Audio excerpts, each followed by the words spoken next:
Imagine moving to a new place with the partner of your dreams. You are filled with energy and happiness, feeling like you're walking on clouds. The light at the end of the tunnel, which once seemed so far away, is suddenly right there in your hands. But then, in an instant, your dreams turn into a mirage. The light plunges into darkness. You find yourself running endlessly but getting nowhere. Your life flips upside down, responsibilities pile up, and a conflict begins to tear you apart from the inside. A war between perfection and comfort, between the burden and the escape. You are split in two, one half fighting back, the other waving the white flag. And after all of this, you are forced to make a fateful choice: the forest or the fire. Our movie begins with Grace watching her lover Jackson bury their dog in the garden. She looks deeply shaken and upset. She grabs her son and rushes inside. After making sure he is safe, without any warning, she sprints full speed into a glass pane. Jackson is horrified as he watches the love of his life and the mother of his child lying on the floor, bleeding from everywhere. To understand how we got to this nightmare, we have to go back to where it all started. We flash back to when Grace and Jackson decided to change their lives and move to a country house, a chance to escape the noise and chaos of the city. Jackson is a musician, and Grace is a writer who needs a specific atmosphere to work on her novel. This house seems like the perfect choice. It's secluded, close to the forest, and overlooks nature from every angle. However, it's an old, cluttered house that looks like it hasn't been opened in years. We learn that Jackson spent most of his childhood here. It belonged to his uncle, who passed away a long time ago, leaving the place abandoned. Jackson promises Grace that once they clear out the junk, it will feel like home. A warm, quiet place where they can live happily ever after. After settling into their new life, we see Grace pregnant with their first child. They dance and jump around, living the best moments of their lives, full of hope and excitement. In the final months of her pregnancy, Jackson's parents come to visit. They stay at a nearby house and spend their time making guesses about the baby's gender. The women share their pregnancy struggles, but Grace feels detached. She is physically present, but mentally miles away. She starts to feel that she rushed into motherhood and should have waited to plan it better. Their endless chatter feels like pressure, suffocating her. To escape the noise, she goes to sit with her father-in-law, Harry. He is old and frail, unable to even tie his own shoelaces, so she helps him. He starts talking about his struggles with Jackson when he was a baby, how he never stopped crying and kept the whole house awake. Grace thinks to herself, great, just what I needed, more stress. Harry tells her that this phase isn't easy, and reminds her to take care of herself so she can take care of her son. He explains that a baby's cry isn't always a sign of pain. It's simply their only way to communicate, a signal that they need someone nearby. He ends his advice by reassuring her that the family is there for her and their house isn't far away. Later, she rejoins the group, but minutes later, Harry starts shouting at everyone, "What are you doing here? This is my brother's house. Get out." His wife, Pam, calms him down, reminding him that it's now Jackson and Grace's home. We realize Harry is suffering from dementia. Sometimes he's lucid, other times he's living in the past. That night, they stay over. Grace wakes up to a clattering sound in the kitchen. She finds Harry standing there, clearly sleepwalking. He wanders out the door and heads straight for the forest. She runs after him and manages to wake him gently without startling him. She reminds him who she is and that she is carrying his grandchild. This triggers something in him, and he repeats his earlier advice. Take care of him when he comes into the world. Don't let him cry. Be there for him. It feels less like advice and more like a warning about the importance of the phase she is entering. As the due date approaches, Grace feels increasingly conflicted. She is not ready. Having lost her family at a young age and grown up alone, she is terrified of failing as a mother. But she has no choice but to face her fears and see what awaits her, hoping Jackson will be by her side to help. Will she be a good mother or will she fail? Let's see. Days pass. 6 months after giving birth, we see Grace in the forest, trying to fight the detachment she feels. We learn she gave birth to a beautiful baby boy.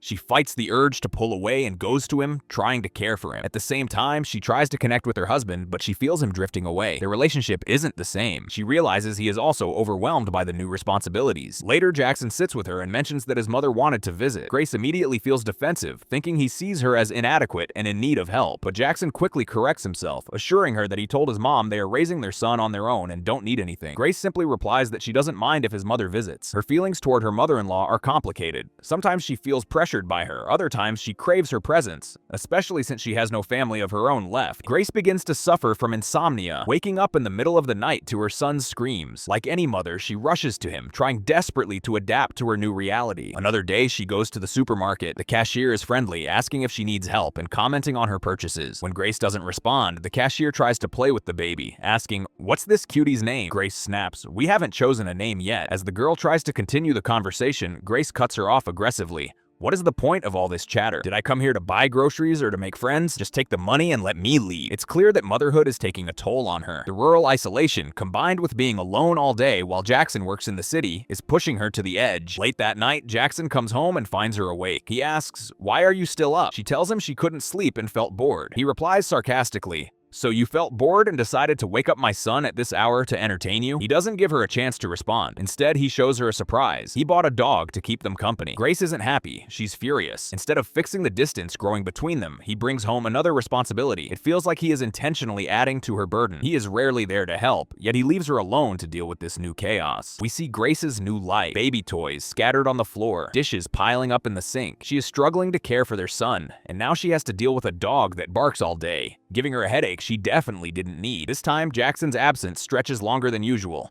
When she calls to ask where he is, he tells her he's at a restaurant eating a burger. Grace is baffled. A burger, she thinks. My fridge doesn't even have a single lemon, and I'm surviving on liquids. Jackson has clearly checked out. He's sick of her daily complaints and the unexplained gloom, so he decided to take a break from her and the fatherhood duties he wasn't prepared for. When she tries to keep him on the phone, asking what else he's doing besides work, he gets bored and asks, "Are you okay?" She simply replies, "Just checking on you." Jackson asks about her work, checking if she's written anything new for her novel, but Grace hasn't been able to write a single word since arriving at this place. He ends the call shortly after, leaving Grace to her solitude once again. Grace tries to entertain herself as best as she can, taking her son for walks. When boredom still lingers, she visits Jackson's parents' house. She finds Pam, Jackson's mother, living alone since his father passed away recently. Grace sits with her, offering her company and care. One thing leads to another, and Pam mentions how happy she was that they brought life back to Uncle Frank's house by moving in. She talks about Jackson's uncle, describing him as a man who was always happy and content with his life, until suddenly, he took his own life. Then she drops the bombshell. He died in the very same house Grace and Jackson are living in now. Grace is shocked.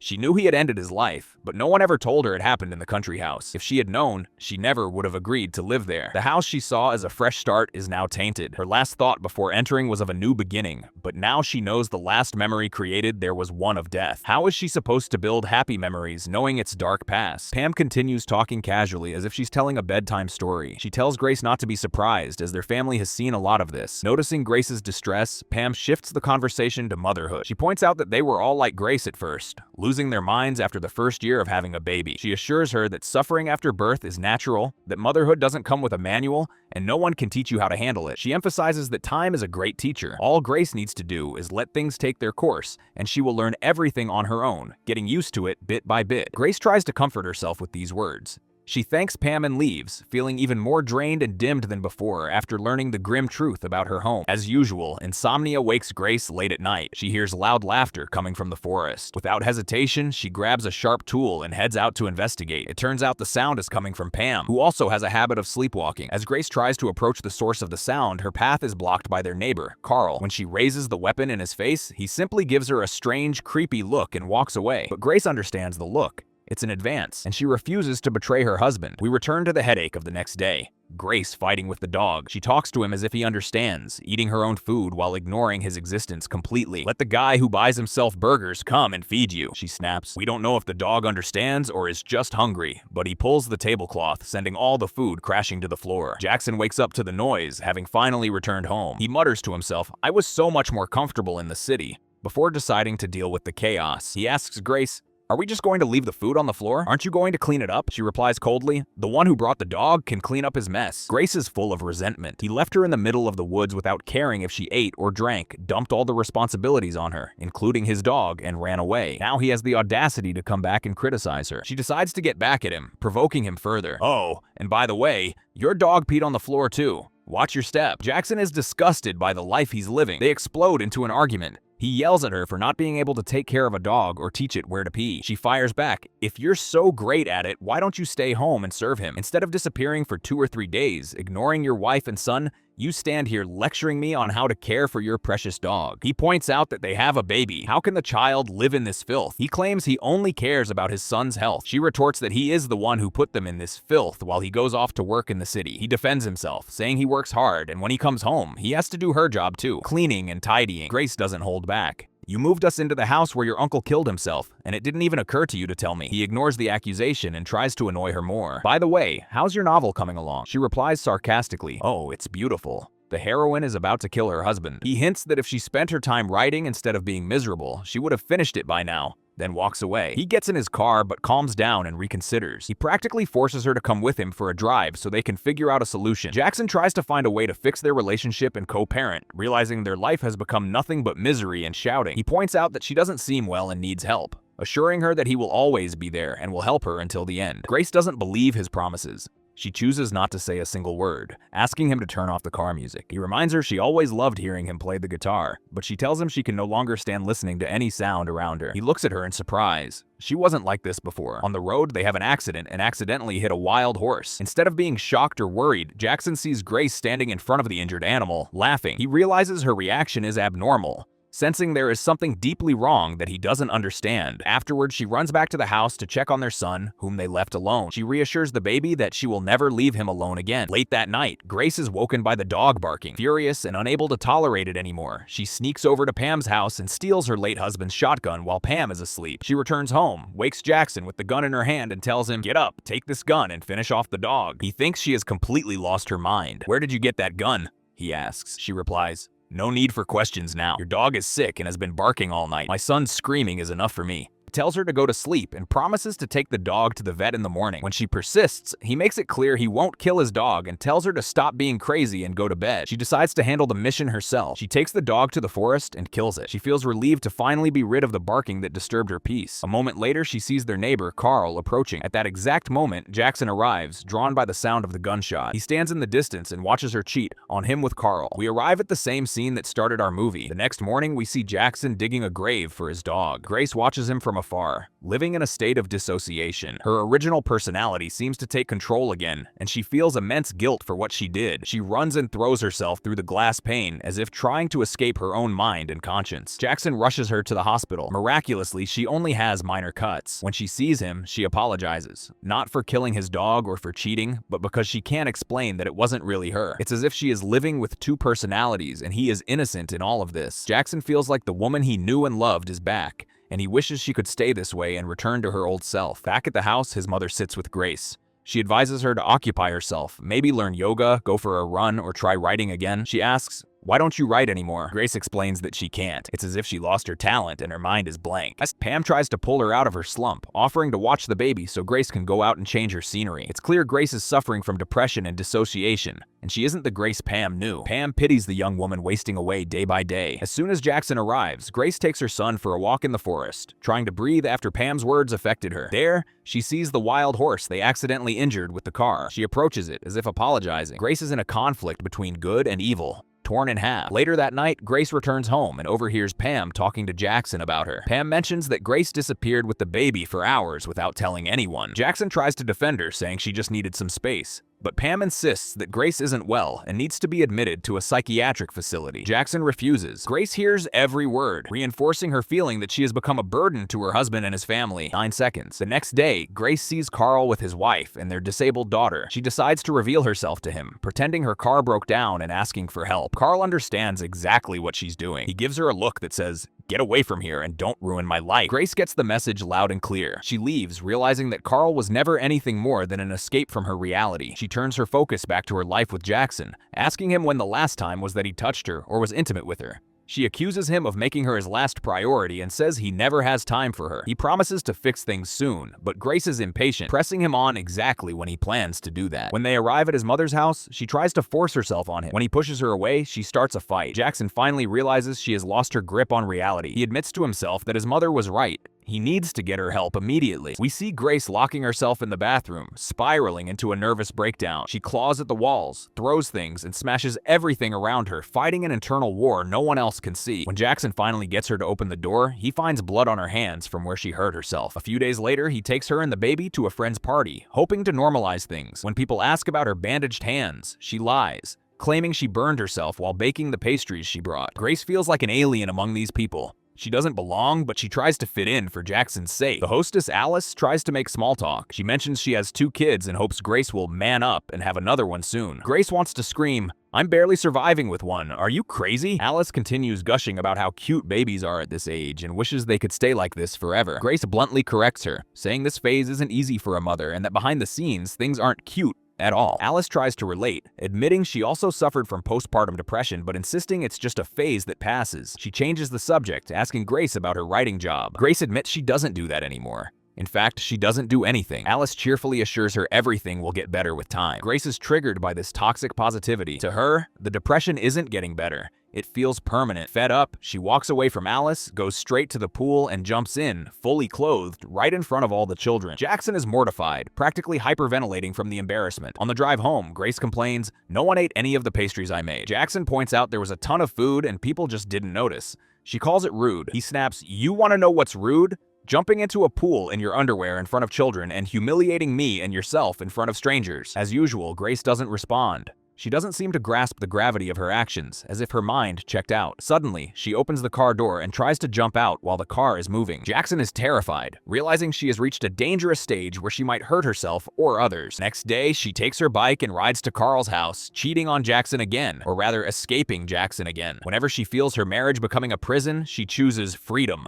And since Carl is the only option available, she chooses him. Jackson knows she is cheating, but he decides to stay silent for now, knowing any confrontation could push her over the edge. Tries to play doctor, determined to anchor her to reality and convinced he can save her. He refuses to let her slip away. Suddenly, without preamble, he asks, "Will you marry me?" Technically, they are already partners, but now he wants to make it official. We see their wedding party. Everyone is happy, congratulating them. They have their first dance, and Grace is overjoyed. It seems Jackson's therapy is working. Jackson isn't just doing this as a fix, he is genuinely happier than she is, trying to reunite his family and bring joy back into their home. In the middle of the reception, Grace gets heavily drunk and starts dancing bizarrely. The guests notice, but Jackson, understanding her condition, lets her be. Towards the end of the night, she withdraws to her hotel room alone. She drinks more and calls the reception desk, asking them to send up more alcohol. The receptionist tells her they don't have room service, but she keeps him on the line, complaining about being lonely. This is her true internal state. Even amidst the joy of her wedding, she felt that happiness didn't belong to her, so she chose isolation. She tells the receptionist her life story, claiming she is trying to be a faithful wife, but then immediately starts flirting with him. Remember, she is mentally unwell, so we can't judge her by normal standards. She convinces him to come to her room and play guitar for her. She dances to his music, trying to find some peace after the chaos of the wedding and the chaos in her mind. But as soon as he stops playing, she runs to the mirror and smashes her head against it like a madwoman, then flees the room. We understand that the internal conflict has returned. She was trying to wake herself up, realizing what she was doing was wrong. We then see her walking with her son, seemingly accepting her responsibility despite the pain,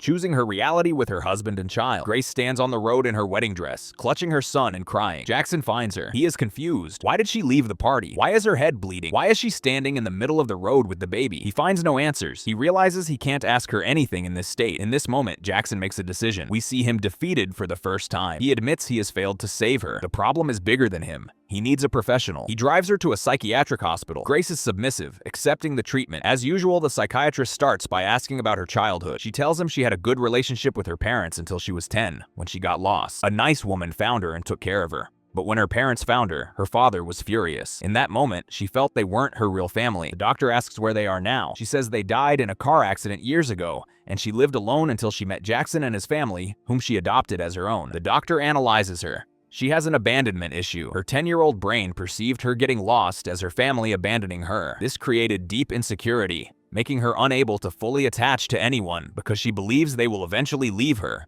just like her parents did. When the doctor mentions her husband and son, she stops him. She clarifies that she has no problem with her son. She loves him very much. However, she completely ignores defending her husband or talking about him, which signals to the doctor that her relationship with her husband is part of her illness. Grace spends some time in the facility, consoling herself with the thought that she will leave as a healthy woman, a wife and mother people can be proud of. We see her leaving the facility looking much better than when she entered in her worst state. Jackson and their son are waiting for her. She runs to them, hugging her son tightly. Jackson can feel the change. Her condition has improved, and he can hardly believe it. He shows her their new car, and on the way home, she asks him to turn up the music. He is surprised. "I thought you hated guitar music." She replies, "When did I ever say that? I've always enjoyed it." Jackson feels like the Grace he knew is finally back. She hums and sings along the whole way, and he can't hide his joy. Later, they go on a beach trip. Just the three of them. Some girls come over cooing at the baby and asking to play with him. They reassure Jackson they won't take him far, just right in front of them. Grace watches them, staying silent and letting them take her son. She watches them play, showing that she has learned to trust people and let go of the paranoia that used to control every detail of her life. Grace closes her eyes and sees flashes of strange visions. It's like she is walking down a corridor, seeing alternative possibilities for her life if she had made different choices. She sees a version where she abandoned her son in the middle of the road. She sees another where she is a successful writer who finished her novel, treating her husband and son as obstacles to her success. She sees herself running endlessly only to arrive at her wedding reception with Jackson, where she is the only one left, regretting her choices. She opens her eyes, stopping these hallucinations, affirming to herself that she is content with her life and her choices. The next day, they return to the country house. We see her hesitate at the threshold, caught between the past and the present. Finally, she decides to enter. She finds it clean, tidy, and filled with plants everywhere. And Jackson explains he took care of everything while she was away. He even changed the bathroom wallpaper so she wouldn't be reminded of anything upsetting. She thanks him for everything he did and for not giving up on her. The next day, we see her baking an orange cake from scratch, decorating it for their son's birthday. She is trying her hardest to be the successful mother and wife. When his family sees her, they notice the improvement and congratulate her on her recovery. Pam reassures everyone, saying, "It was just a passing cloud. The coming days will surely be full of joy and happiness." Grace publicly thanks her husband in front of everyone. "Thank you for the house, and for you and your family being in my life. Thank you for making the hard decision to put me in the facility. You are the best husband in the world."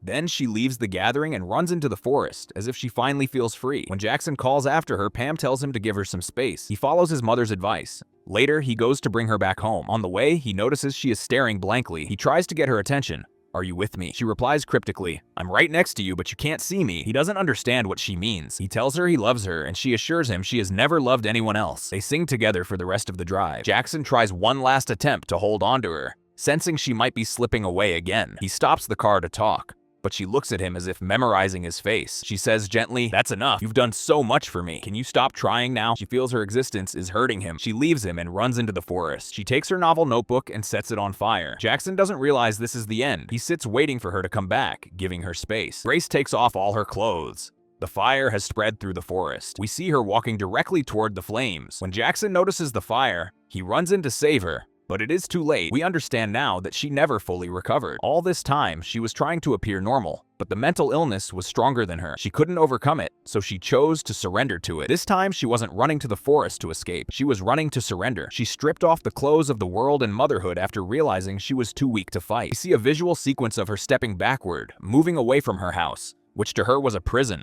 until she is completely out of it. It's as if she is erasing her existence from a life that was nothing but pain to her. At this moment, our movie ends. But if you're still with us, let me explain what every detail symbolized. It represented our heroine's mind and the confusion she lived in. The final scene of the fire burning the forest meant she had finally made her decision. The child, he represented the conflict between reality and her dissociation from it. The neighbor, her relationship with him represented the idea of escaping her husband, son, and responsibilities. The house, usually a symbol of safety, but in this movie, it was a symbol of prison, which is why she hesitated to enter it the last time, until she finally managed to escape it in the ending scene. And here, our movie ends, and our analysis concludes. See you all soon. Peace.